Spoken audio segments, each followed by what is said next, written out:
Hello friends, आप सभी का स्वागत है इस यूट्यूब चैनल वैशाली जैन पर। My name is Vaishali Jain. जैसे कि आप सभी को पता है, आरआरबी एनटीपीसी 2019 का जो एग्ज़ाम होना है उसकी क्लासेस मैंने स्टार्ट की हुई है। रीजनिंग की क्लास हम ले रहे हैं। तो आज 4th डे है हमारा। 3 डेज हम जो हमारी क्लास है वो हम ले चुके हैं। उन सभी का लिंक आपको डिस्क्रिप्शन में मिल जाएगा। अगर अब तक आपने उन क्लासेस को नहीं देखा है, देख लीजिए। आज जो हमारी 4th नंबर की क्लास है, इसमें हम क्वेश्चंस को डिस्कस करेंगे और जो हमारा एग्जाम का टारगेट है वो रहेगा 30 आउट ऑफ 30। हमें 30 में से 30 मार्क्स गेन करने हैं। ये क्रैश कोर्स है रीजनिंग का, तो आप इसमें जो भी क्वेश्चंस हैं उन सबकी प्रैक्टिस करिए। वीडियो को पूरा एंड तक देखिए ताकि आप हर एक चीज़ जो है वो आपको समझ आ जाए। और अगर अब तक आपने इस चैनल को सब्सक्राइब नहीं किया है तो कर लीजिए। बेल आइकन पर भी प्रेस कर लीजिए ताकि नई वीडियो का नोटिफिकेशन आपको मिलता रहेगा। तो चलिए देखते हैं। अगर पसंद आए तो लाइक और शेयर ज़रूर करिएगा वीडियो को। तो चलिए देखते हैं जो आज का हमारा फर्स्ट क्वेश्चन है इस वीडियो का वो क्या है।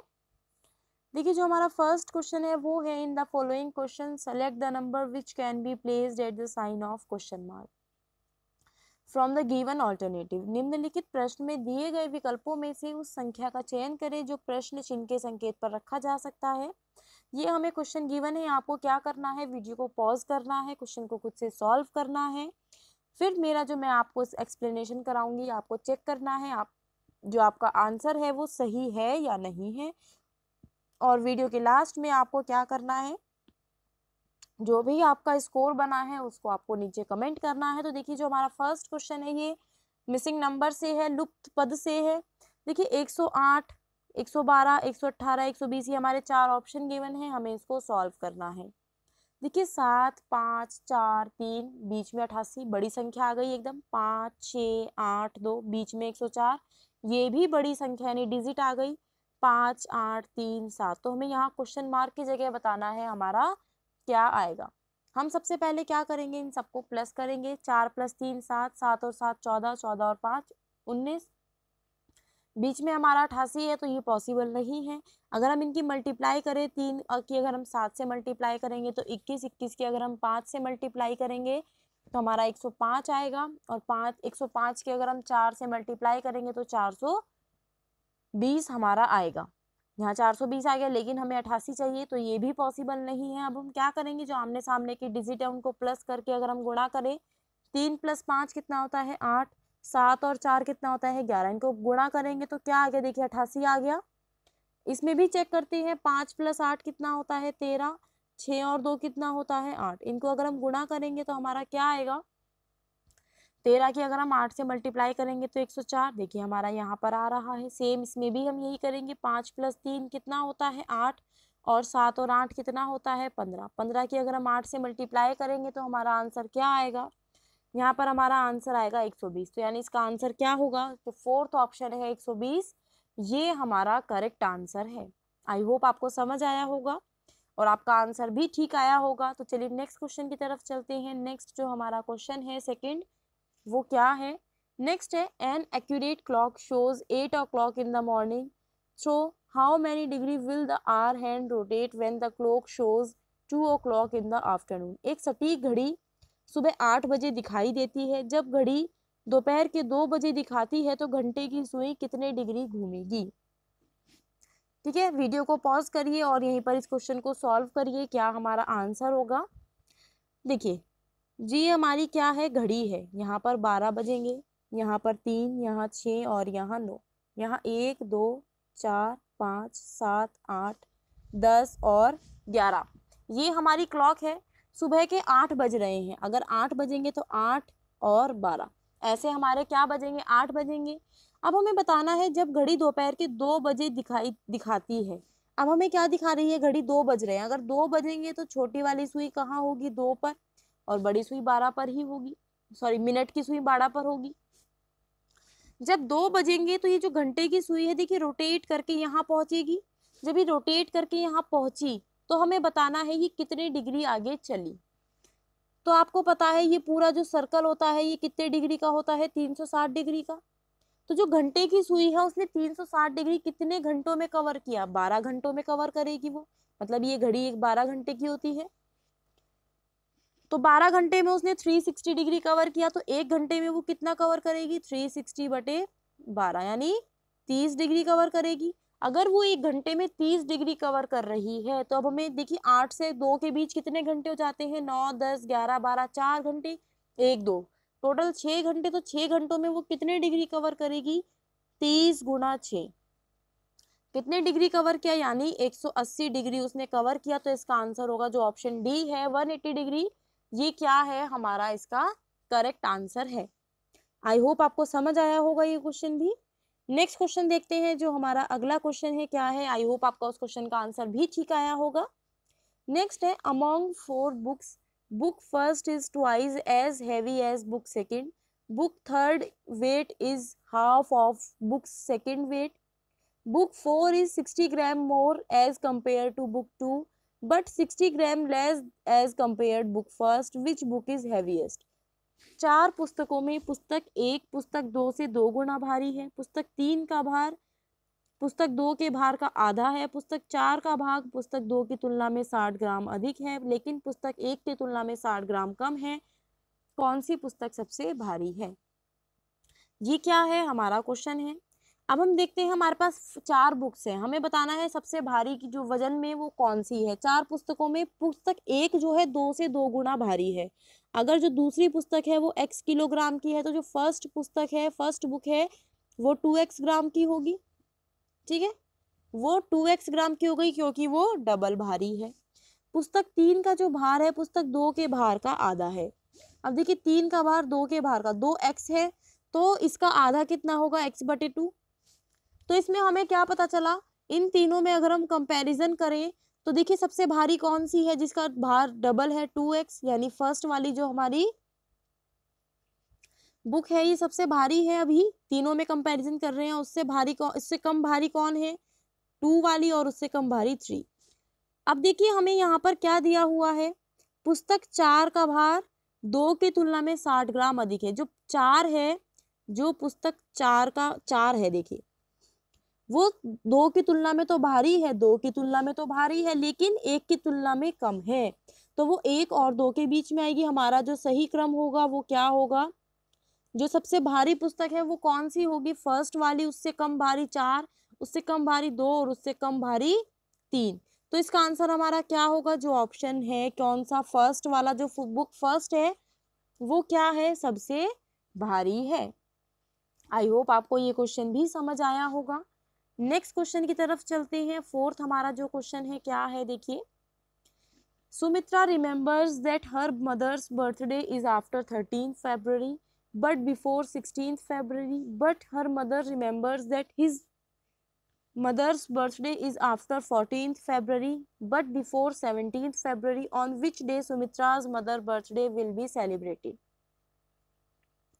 सुमित्रा को याद है उसकी माँ का जन्मदिन 13 फरवरी के बाद है, लेकिन 16 फरवरी से पहले है। लेकिन उसके भाई को याद है उसकी माँ का जन्मदिन 14 फरवरी के बाद है, लेकिन 17 फरवरी से पहले है। सुमित्रा की माँ का जो जन्मदिन है किस तारीख को मनाया जाता है, ये हमारा क्वेश्चन है। वीडियो पॉज करिए, इसको खुद से सॉल्व करिए। देखिए जो हमारा क्वेश्चन है, हमें क्या दिया हुआ है, अब सुमित्रा है, उसको क्या याद है कि उसकी माँ का जो जन्मदिन है 13 फरवरी के बाद, लेकिन 16 से पहले। 13 के बाद और 16 से पहले कौन सी तारीख आती है, या तो 14 फरवरी या 15 फरवरी, इन दोनों में से क्या होगा, 1 तारीख को होगा। लेकिन उसके भाई को क्या याद है, उसकी माँ का जन्मदिन क्या है, उसके भाई को क्या याद है, 14 फरवरी के बाद है, लेकिन 17 फरवरी से पहले। अगर 14 के बाद है, 14 के बाद है यानी 15, 17 से पहले मतलब 16, 2 दिन बढ़ते हैं 15 या 16। अब देखिए दोनों में जो कॉमन डेट है वो कौन सी है, दोनों में 15 कॉमन है, तो जो उसकी माँ का जन्मदिन है वो कौन सी तिथि को मनाया जाएगा, जो कॉमन डेट आई है दोनों में कौन सी आई है, 15 फरवरी। तो इसका आंसर होगा जो ऑप्शन थर्ड है, 15th February, ये हमारा करेक्ट आंसर है। आई होप आपको समझ आया होगा।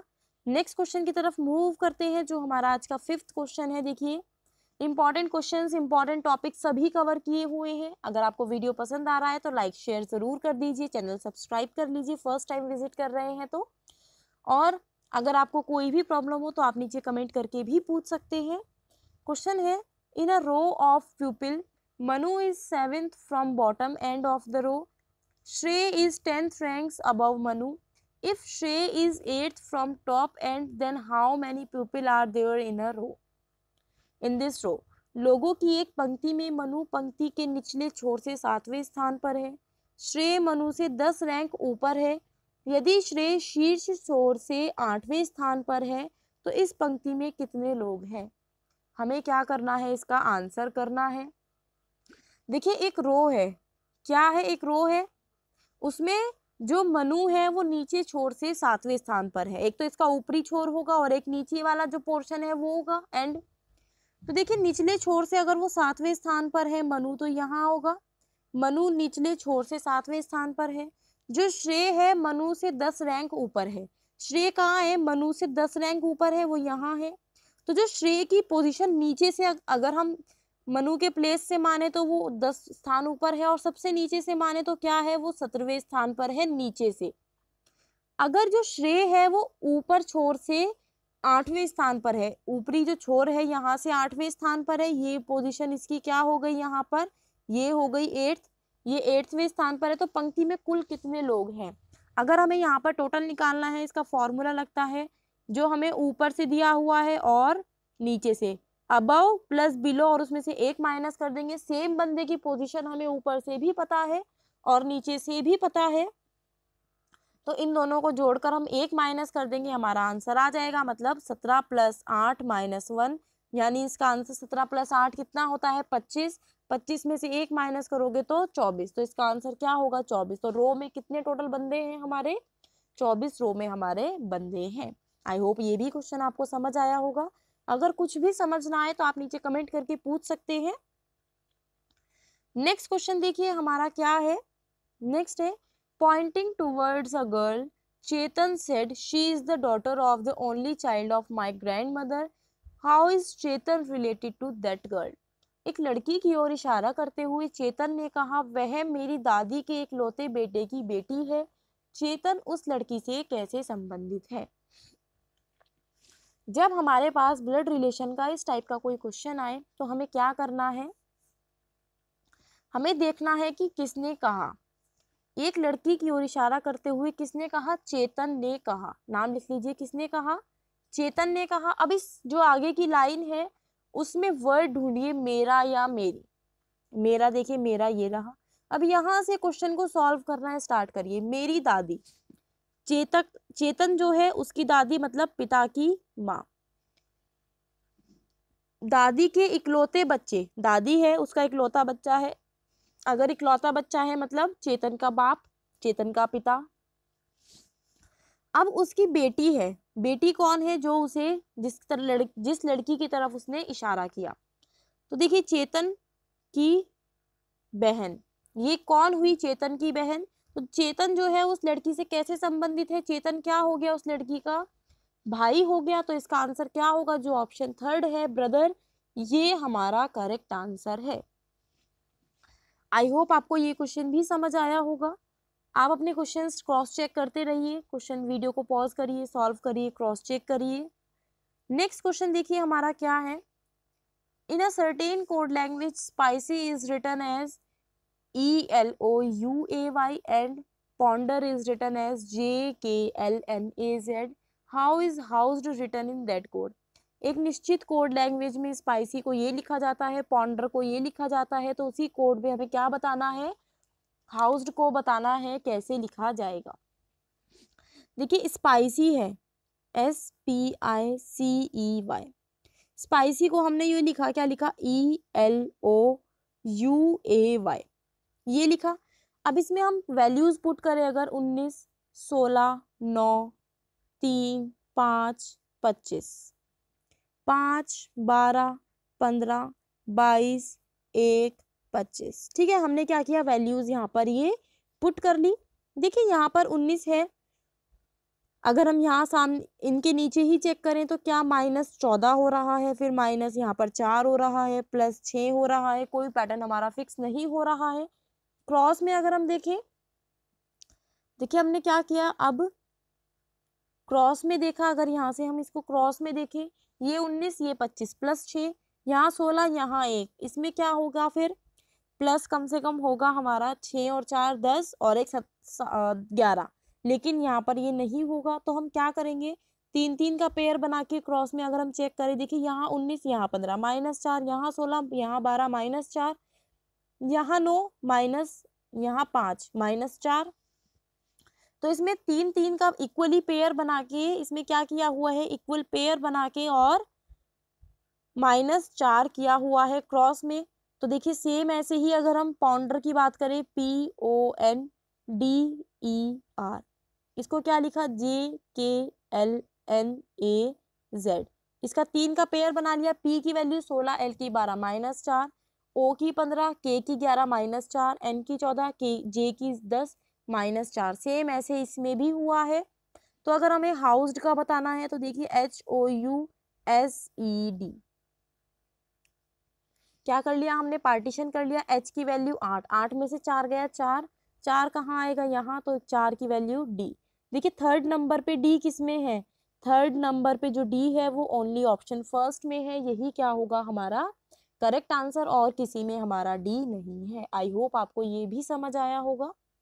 चलिए नेक्स्ट क्वेश्चन की तरफ मूव करते हैं, जो हमारा आज का 8th क्वेश्चन है।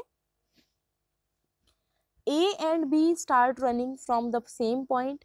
A runs 3 km west, then turns south and runs 5 km, then turns to her right and runs 7 km. B runs 1 km south, then turns to her right and runs 10 km. Where is B with respect to A now? A और B एक ही बिंदु से चलना शुरू करते हैं। एक 3 kilometre पश्चिम में चलता है और फिर दक्षिण की ओर मुड़ता है और 5 किलोमीटर चलता है, फिर उसके दाएं ओर मुड़ता है और 7 किलोमीटर चलता है। B 1 किलोमीटर दक्षिण में चलता है और फिर दाएं ओर मुड़ता है और 10 किलोमीटर चलता है। A के संबंध में B कहाँ है, ये हमें बताना है। देखिए क्वेश्चन में हमें क्या दिया हुआ है, A और B सेम पॉइंट से स्टार्ट करते हैं। ये एक पॉइंट है, A और B दोनों ने स्टार्ट किया। A जो है 3 किलोमीटर पश्चिम में चला, पश्चिम ये वाली है डायरेक्शन, देखिए हम यहाँ लिख देते हैं ईस्ट, वेस्ट, नॉर्थ और साउथ। अब वो वेस्ट में चला, पश्चिम में चला, कितने किलोमीटर चला, 5 किलोमीटर। उसके बाद वो दाईं ओर मुड़ा, यानी राइट साइड में मुड़ा, नहीं वो पहले 3 किलोमीटर चला, 3 किलोमीटर पश्चिम में, फिर दक्षिण की ओर मुड़ता है 5 किलोमीटर। यहाँ से वो दक्षिण में 5 किलोमीटर चला, उसके बाद उसके दाएं मुड़ता है और 7 किलोमीटर। अब यहाँ से अगर वो दाएं मुड़ेगा तो ऐसे मुड़ेगा और 7 किलोमीटर यहाँ से वो चलता है। ठीक है, अब देखिए बी अभी यहाँ पर है, ए तो यहाँ पहुंच गया लेकिन बी अभी यहीं पर है। बी 1 किलोमीटर दक्षिण में, बी यहाँ से 1 किलोमीटर गया दक्षिण में और उसके बाद दाएं मुड़ा और 10 किलोमीटर चला। अगर वो यहाँ से दाएं मुड़ेगा तो यहाँ मुड़ेगा और वो 10 किलोमीटर चलेगा। देखिए 3 किलोमीटर तो पहले यहाँ डिस्टेंस कवर करेगा और फिर 7 किलोमीटर ये वाली डिस्टेंस वो क्या करेगा, कवर करेगा। तो वो यहाँ पर पहुंच जाएगा, इसकी सीध में पहुंच जाएगा। तो अब हमें क्या बताना है, ए के संबंध में बी कहाँ है। बी यहाँ है, बी ए के संबंध में कहाँ है, बी यहाँ है। तो ए के उत्तर में कितने किलोमीटर, 1 किलोमीटर कवर कर लिया, कितना बचा, 4 बचा, तो 4 किलोमीटर नॉर्थ में। तो कौन सा आंसर सही है, जो ऑप्शन सेकंड है 4 किलोमीटर नॉर्थ हमारा क्या है, इसका करेक्ट आंसर है।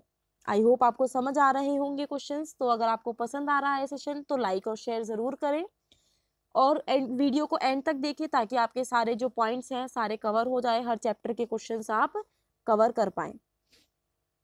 नेक्स्ट देखिए कैलेंडर से है, Chirag's birthday is on Thursday 1 June. On what day of the week will be Reyansh birthday in the same year if Reyansh was born on 3 December. Chirag का जन्मदिन गुरुवार 1 जून को है, यदि उसी वर्ष 3 दिसंबर को रेयांश का जन्म हुआ तो उसी वर्ष में सप्ताह के किस दिन रेयांश का जन्मदिन होगा, ये हमारा क्वेश्चन है। देखिए अगर हम कैलेंडर के क्वेश्चंस को सॉल्व करते हैं तो आपको एक चीज का पता होना चाहिए, वीक में कितने डेज होते हैं, 7 डेज। एक हफ्ते में, एक सप्ताह में 7 दिन होते हैं। अगर मैं बोलूं कि महीने में 30 दिन होते हैं, एक मंथ में 30 या 31 दिन होते हैं, ठीक है, 30 या 31 दिन होते हैं, तो आप ये चीज देखिए, जो 7 दिन है यही रिपीट होते हैं, फिर उसी से क्या बनता है, 30 दिन का महीना हमारा बनता है। तो 7 दिन से अलग जो भी हमारे दिन बैठते हैं, जैसे हमारे 30 दिन है, अगर हम इसको 7 से डिवाइड करेंगे तो क्या आएगा, 4 तो पूरा पूरा नंबर जाता है, 2 रिमाइंडर बचता है। तो जो 2 बचता है वो क्या होंगे हमारे, वो होंगे ऑड डेज। क्या हुए, वो ऑड डेज यानी विषम दिन हुए। इस पूरे कैलेंडर का जो चैप्टर है ये खेल पूरा विषम दिन पर डिपेंड है। अगर आपको इसमें प्रॉब्लम है तो आप मुझे नीचे कमेंट करके बता दीजिए, तो मैं इस पर एक पूरी स्पेशल वीडियो बना दूंगी आपके लिए, ताकि आपको ये सारे जो क्वेश्चंस हैं वो सॉल्व हो सके। तो देखिए 1 जून को क्या होता है, 1 जून को क्या आता है, गुरुवार यानी थर्सडे आता है। उसी वर्ष 3 दिसंबर को बताना है क्या आएगा। अब देखिए जून में कितने दिन बचे, एक दिन तो चला गया, कितने दिन बचे, 29। तो 29 को अगर हम 7 से डिवाइड करेंगे तो हमारे कितने ऑड डेज की मैं यहाँ बात कर रही हूँ, 7 चौक 28, 4 से तो पूरा पूरा जाएगा, एक बचेगा, तो एक क्या है, विषम दिन, वही हम यहाँ पर काउंट करके लिखेंगे। जुलाई में कितने दिन होते हैं, 31, 31 को अगर हम 7 से डिवाइड करेंगे तो हमारे कितने ऑड डेज बचते हैं, 3। अगस्त में भी 31 दिन होते हैं, अगर हम 31 को 7 से डिवाइड करेंगे तो कितने ऑड डेज बचते हैं, यहाँ पर भी 3 बचेंगे। अगस्त के बाद सितंबर में 30 दिन होते हैं, ऑड डेज बचेंगे हमारे 2। अक्टूबर में 31 दिन होते हैं, ऑड डेज बचेंगे 3। नवंबर में 30 दिन होते हैं, ऑड डेज बचेंगे 2। और अगर हम दिसंबर की बात करें तो उसमें 3 दिसंबर का हमें बताना है, तो 3 ही हमारे दिन हो गए, 7 से कम है तो ये 3 ही दिन हमारे ऑड डेज होंगे। इन सबको अब काउंट करिए, 1 + 3 4, 4 + 3 7, 7 + 2 9, 9 + 3 12, 12 2 14, 14 और 3 17। तो हमारे यहाँ पर कितने ऑड डेज बचे, यहाँ पर हमारे ऑड डेज जो बचते हैं वो बचते हैं 17। अगर हम 17 को क्या करें, डिवाइड कर दे, देखिए हमारे यहाँ पर जून में 1 बचा, और जो जुलाई है उसमें 3 बचा, सॉरी जून जुलाई, अगस्त में 3, सितंबर में 2, अक्टूबर में 3, नवंबर में 2 और दिसंबर में 3। 3 और 2 5, 5 और 3 8, 8 और 2 10, 10 और 3 13, 13 और 3 16 और 1 17। तो हमारे टोटल कितने ऑड डेज बचे, 17। अगर हम 17 को 7 से डिवाइड करें तो क्या बचता है हमारे पास, रिमाइंडर 3 बचता है। देखिए अगर हम 17 को 7 से डिवाइड करेंगे तो 4 तो 2 तो पूरा पूरा जाएगा, 7 दूनी 14, 3 रिमाइंडर बचेगा। तो अगर हम थर्सडे में 3 दिन जोड़ें, फ्राइडे सैटरडे संडे, कितने दिन जोड़े, 3 दिन जोड़े, तो थर्सडे के बाद फ्राइडे सैटरडे संडे, तो इसका आंसर होगा हमारा संडे, यानी जो ऑप्शन सेकंड है ये हमारा क्या है, करेक्ट आंसर है। नेक्स्ट देखिए जो हमारा आज का 10th क्वेश्चन है वो क्या है। देखिए 10th क्वेश्चन हमारा सिलोजिज्म से है। कुछ पेन इरेजर पेंसिल है, सभी पेंसिल इरेजर है, ये 2 स्टेटमेंट हमें गिवन है। इन स्टेटमेंट के बिहाफ पर हमें बताना है कौन सा कंक्लूजन सही होगा। तो देखिए कुछ पेन क्या है, कुछ पेन हमारे यहाँ पर देखिए ये देखिए कुछ पेन, ये क्या है, पेन, और क्या है ये, कुछ पेन हमारे पेंसिल हैं, ये हमें दिया हुआ है। और जो सभी पेंसिल है ये क्या है, सभी पेंसिल हमारी इरेजर है। अब हमारे जो कंक्लूजन है वो बताना है कुछ पेंसिल क्या है, पेन नहीं है। कुछ पेंसिल जो है वो पेन नहीं है, कुछ पेंसिल पेन है ये तो हमें पता है, लेकिन कुछ पेंसिल पेन नहीं है, इसके बारे में हमें एग्जैक्ट कंक्लूजन नहीं पता है, एग्जैक्ट नहीं पता है कि ये है या नहीं। तो ये जो स्टेटमेंट कंक्लूजन है ये कहा जाएगा हमारा कांट से, में हम कुछ नहीं कह सकते। नेक्स्ट है कुछ इरेजर पेन नहीं है। देखिए कुछ इरेजर पेन नहीं है, ये इरेजर है, कुछ इरेजर पेन नहीं है, इसके बारे में भी हम कुछ नहीं कह सकते। तो ये भी हमारा कांट से में जाएगा, क्योंकि इसके बारे में हमें नहीं दिया हुआ है, सिर्फ ये दिया हुआ है सभी पेंसिल इरेजर है। तो इसमें क्या आंसर होगा, neither conclusion first nor second follow, ना तो फर्स्ट फॉलो करता है और ना ही सेकंड फॉलो करता है। देखिए नेक्स्ट क्वेश्चन हमारा किससे है, लेटर कंप्लीशन से है, सीरीज है ये। इसमें हमें बताना है ये जो सीरीज है इसको कंप्लीट करना है, कैसे ये कंप्लीट होगी। निम्नलिखित प्रश्न में दिए गए अक्षर श्रृंखला में अंतराल पर क्रमिक रूप से रखे गए अक्षरों में से कौन सा इसे पूरा करेगा। देखिए ये वाली जो फिगर सॉरी जो हमारा ये वाली जो सीरीज कंप्लीशन का क्वेश्चन आता है, इसमें शॉर्ट ट्रिक तो देखिए कुछ होती नहीं है, बट आपको प्रैक्टिस की ज़रूरत होती है। देखिए जैसे A dash B C dash A dash B C A D D A B C dash D A dash C D dash, ये क्वेश्चन हमें दिया हुआ है, इसको हमें जो सीरीज है इसको हमें कंप्लीट करना है। अगर इसमें हम देखें बीसी, देखिए बीसी ये रहा, बीसी के बाद अगर हम यहाँ देखें, यहाँ पर प्लेस खाली है, इसके बाद डी आ रहा है लेकिन यहाँ ए आ रहा है, तो इसमें यहाँ पर कुछ गड़बड़ है। इसमें हमारे पास देखिए 4 ही लेटर का यूज हुआ है, ए बी सी और एक डी। तो अगर हम इसमें गिने काउंट करें, ये जो हमारे लेटर्स हैं यहाँ पर ये कितने हैं, देखिए 1 2 3 4 5 6 7 8 9 10 11 12 13 14 15 16 17 18 19 20 है। तो 4 लेटर्स हैं, अगर हम इसको 4 के पार्ट में डिवाइड कर दें, देखिए ए dash B C dash A dash B, तो ये हमारा कुछ सही सा नहीं बन रहा है। लेकिन अगर हम यहाँ पर आप एक चीज नोट करेंगे, देखिए ए यहाँ आ रहा है 1 2 3 4 को छोड़कर फिर ए 1 2 3 4, फिर 4 छोड़कर ए आ रहा है, सेम यहाँ पर भी ऐसे ही हो रहा है। तो यहाँ हमने एक चीज नोट करी, यहाँ पर हमारा जो ए है, ए से ये हमारा यहाँ पर पार्ट हो जाएगा। हमारे कितने पार्ट हो गए यहाँ पर, 4 हमारे यहाँ पर देखिए ये पार्ट हो गए। ए डैश बी सी डैश, सी के बाद डी आएगा, तो यहाँ पर क्या आएगा, ए बी सी, देखिए यहाँ A B C D, A B C D, A B C D D, तो ये हमारी जो सीरीज है वो बन गई। देखिए A D B C B D, ये हमारा आंसर कौन से ऑप्शन में है, देखिए 4 और 3 तो ए से स्टार्ट ही नहीं है, ए के बाद डी ओनली सेकंड ऑप्शन में है, तो जो आंसर होगा वो क्या होगा, सेकंड जो हमारा ऑप्शन है यही हमारा करेक्ट है। नेक्स्ट देखिए जो हमारा इसका कौन सा क्वेश्चन है, 12th क्वेश्चन है, वो क्या है, देखिए 12th क्वेश्चन है हमारा, ये हमारा नंबर सीरीज से क्वेश्चन हमें यहाँ पर दिया हुआ है, 1357, 3085, 5282, 8026 और क्वेश्चन मार्क, ये हमें क्वेश्चन दिया हुआ है। तो देखिए अगर हम इन दोनों के बीच का डिफरेंस देखें, तो हमारा जो डिफरेंस आ रहा है 3085 में से अगर हम 1357 माइनस करेंगे तो हमारा देखिए क्या आएगा, 1728। 1728 है, तो आप हिट करिए माइंड में, क्या है ये, 12 का क्यूब है।